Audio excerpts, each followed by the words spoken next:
Y series of Vivo has always been all about affordability. And even their higher-end budget phones, guys, don't disappoint. Kayang-kayang makapasok sa competition, especially sa camera department. But, could that be a case with all their Y-series phones? Let's find out! Hey guys, it's your tech girl Mary, and welcome back to our YouTube channel.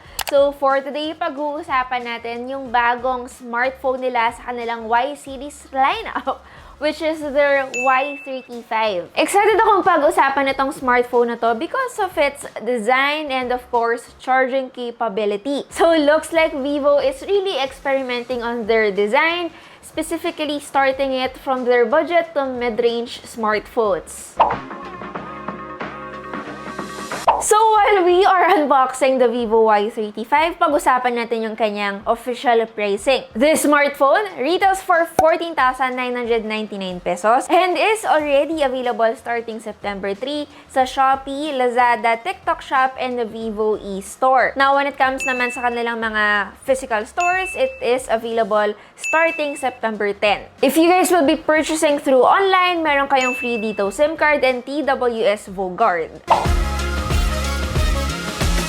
Okay, so let's start with my first impressions when I first unboxed this device a few days ago. Sa totoo lang nagulat ako kasi ang laki ng kanyang mga camera sa likod. Usually kapag sinabi nating Y-series, cute lang yung mga kanyang camera setup. Pretty much the basic that we usually expect sa kanyang pinaka-pricing. The colorway that I have is what you call Dawn Gold. And yup, from the name itself, talaga namang napakaganda ng pagka-gold ng phone natin. And even yung pinaka-cameras niya, meron siyang parang pinaka-ring that is also in gold. Now, if you want a more muted colorway, it is also available in agate black. Hindi lang din naman yung likod niya yung may pagka-gold but also its frame. May touch of gold din sa kanya pero very subtle lang. If you will also notice, very flat yung kanyang pinaka-sides, which really is reminiscent of their Vivo V23 kung maaalala nyo. Pasok very trendy yung kanyang design, very 2022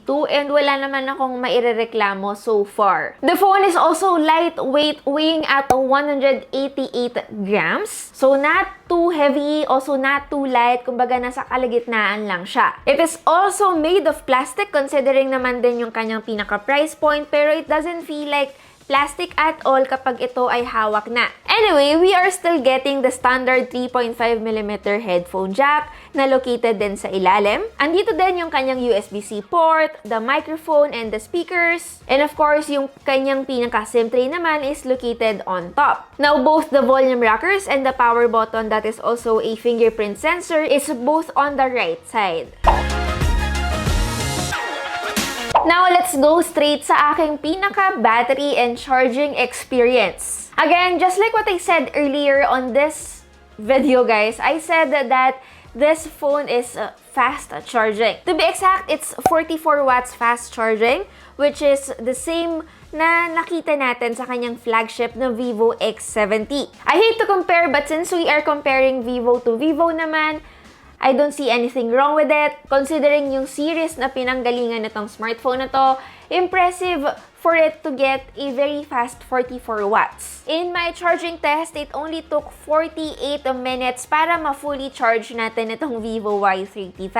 Buti na lang din kahit papano yung kanyang chipset is power efficient, which of course really helped. Sa totoo lang, kahit na wala siyang any wireless charging capability, which is typical naman for this price point, hindi naman na ako disappointed dito. Now, battery-wise, it has 5,000 mAh. It's huge pero impressive dahil kahit papano guys, they were able to keep the device light, which is again under 200 grams.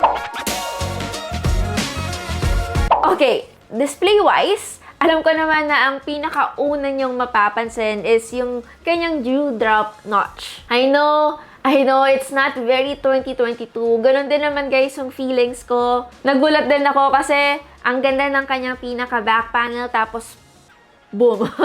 Dewdrop notch pa din. Setting this aside, it has a 1080p resolution with high refresh rate of 90 Hz. It still is an IPS display guys, pero okay naman ang kanyang viewing angles and has pretty good color reproduction. Definitely much more satisfying din itong gamitin compared to the common 60Hz na nakuha natin sa kanyang predecessor. Overall, yung pinaka-quality ng kanyang display is still pretty good and great companion guys for people who ride long commutes and need to catch up guys sa kanilang mga Netflix series or even a few gaming. Speaking of this, talaga naman ding ikinagulat ko nung nalaman ko on paper yung specifications niya na meron nga siyang 8GB of RAM and 8GB additional of extended RAM. So that's a total of 16GB. Sa pagkakalam ko as of the moment, si Vivo lang din guys yung merong ganitong klase ng extended or ganito kalaki na extended RAM. Because of that guys, it launches apps quickly while scrolling across different news feeds and generally guys, lag-free din siya. It becomes sluggish na lang kapag medyo high-intensive games yung nilalaro natin sa kanya, probably because of its chipset. It's an okay chipset guys. Again, it's a Snapdragon 680, but then it's a budget category kind of chipset. For day-to-day use, I don't think magkukulang sa inyo yung kanyang RAM, especially if you guys like carrying different applications in the background and making multitasking your everyday thing. Isa pa kahit napakalaki na ng storage ng smartphone na to, which is 256GB, a great combination doon sa kanyang 16GB total of RAM, it is also expandable via micro SD card up to 1TB.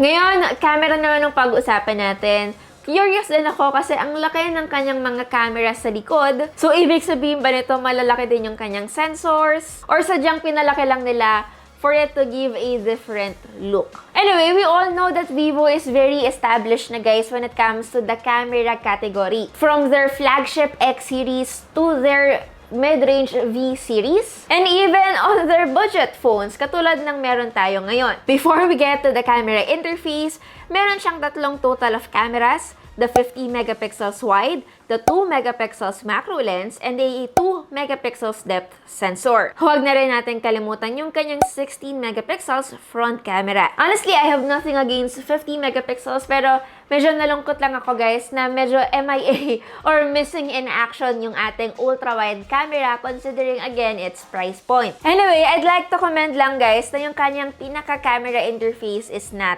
bad. Being a camera person myself, yes, I really like guys reviewing cameras on smartphones or even cameras mismo. I really appreciate what we have here on the Vivo Y35. It's smooth and simple lang din siya guys to navigate, and it even has the Pro mode for manual controlling the exposure and other aspects of the camera guys na usually hindi present sa mga lower mid-range devices. Overall, okay pa rin naman guys yung color rendition natin dito sa Vivo Y35. They are still sharp, especially when taken in good lighting conditions. And as expected, hindi ganun ka-satisfying yung mga photos produced by its macro lens. Pero in fairness, napansin ko mas better na yung low light capabilities ng Vivo Y35 as compared to its predecessor. Meron din siyang EIS or tinatawag nating electronic image stabilization when taking videos, which is very evident naman din dito sa mga footage na nakikita natin. Overall, photos taken especially by its main camera are still good. But I did notice na wala nga tayo masyadong upgrades on its camera category, and yes, missing in action yung ultra-wide camera natin. If I were to give you guys my pros and cons on this new Vivo Y35, sa totoo lang, feeling ko naman din alam nyo na yung feelings ko about this phone. When it comes to its cons, dalawa lang naman yung pinaka-issue ko dito sa phone na to. Syempre, unang-una yung kanyang pinaka-dewdrop notch. And then, of course, yung Snapdragon 6 series na meron tayo dito sa phone na to. Definitely not for people na naghahanap ng isang gaming phone. It's really more for content creation, vlogging, and for casual gamers. For the pros, madami-dami naman ito. At kahit paano guys, natalo yung number of cons na meron tayo. Una-una, it's true to its claim. The Vivo Y35 is indeed quick as flash. In fairness naman, for its price point, hindi disappointing yung charging capability niya. Pangalawa, the 8GB plus 8GB extended RAM. This way guys, mas may enjoy natin better yung multitasking performance sa phone. And of course, magiging mas okay yung memory management nyo dito sa Vivo Y35. Pangatlo is of course, it's very modern design. In fairness naman, hindi ko naisip na 15K smartphone siya nung una. Akala ko medyo around 20,000 pesos siya ganon. But again, considering Y series, hindi ko naman masyadong dinamdam yun. Kasi syempre, pag Y series, usually nasa ganong range lang tayo. Pang-apat, display is still not bad. Although, medyo, alam niyo na, drop notch meron pa rin tayo. It's actually quite color accurate considering na LCD lang yung kanyang display. And very fast and fluid naman yung aking overall experience because of its 90Hz refresh rate. Lastly, just like what I said sa ating camera review kanina, night photos are quite impressive. So yeah, that's pretty much it para sa ating video for the vivo Y35. Sana kahit papano nakatulong ito sa inyong decision making. And the links, if ever man na you wanna purchase this device, will be linked in the description box below. Again, it's your tech girl Mary, and see you on our next video. Bye guys!